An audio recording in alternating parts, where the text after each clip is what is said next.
तर आजच्या लाक्षणिक उपोषणाची सुरुवात करणाऱ्या अंबाजोगाईतील बहादर सर्वपक्षीय तरुण मित्र हो, हे लाक्षणिक उपोषण सुरू होण्याच्या पूर्वी मी तहसीलदारांना आवाहन करीन की आपण या गावच्या धनदांडग्यांच्या नादी लागू नका आणि सर्व गोरगरिबांची जी मागणी आहे, जे खरे भक्त आहेत त्यांच्या गळ्यामध्ये कवड्याच्या माळा असतील, ज्यांच्या घरात परड्या आहेत, ज्यांच्या आया बहिणी तिथं 9-9 दिवस तिथं अन्न पाण्याविना दिलं तर खातात, नाही दिलं तर तशाच उपाशी राहतात, अशा ज्या खऱ्या खोट्या भक्तिनी आहेत त्या सर्व लोकांचं हे श्रद्धेचं स्थान आहे. योगेश्वरी देवी जी आहे ती इथल्या गोरगरिबांच्या श्रद्धेचं स्थान आहे आणि त्याच्यामुळं जे काही त्या ठिकाणी परीक्षा देऊन इथं पास होऊन आलेले लोक आहेत, ही तर किती शर्मेची गोष्ट आहे की ज्या भ्रष्ट अधिकाऱ्यानं पैसे घेऊन यांच्या नेमणुका केल्या, तो अधिकारी म्हणजे आपल्या इथं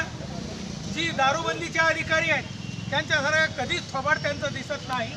कधी त्यांच्या रेड पडत नाहीत, कधी त्यांचं अस्तित्व कळत नाही. असा जो कांबळे नावाचा अधिकारी जो कोणी भ्रष्ट आहे त्याला पहिल्यांदा निलंबित केलं पाहिजे आणि या सगळ्या ज्या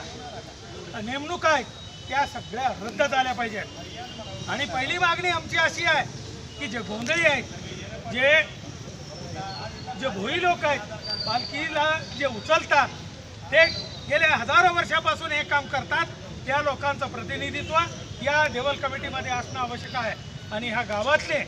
ज्या कोणी हे प्रतिष्ठेपायी पैशाच्या मोठेपणात आणि पैशाच्या देवाणघेवाणीतून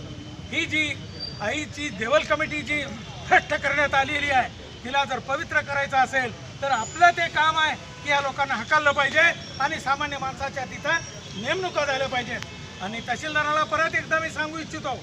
की ही मागणी ही एका दिवसापुरती आमची मागणी नाही, तर ही मागणी या जोपर्यंत यांच्या नेमणुका रद्द होत नाहीत आणि सामान्य माणसाचा त्या ठिकाणी सदस्यत्व मिळत नाही तोपर्यंत आम्ही हे रेटून धरणार आहेत. आणि पहिल्यांदा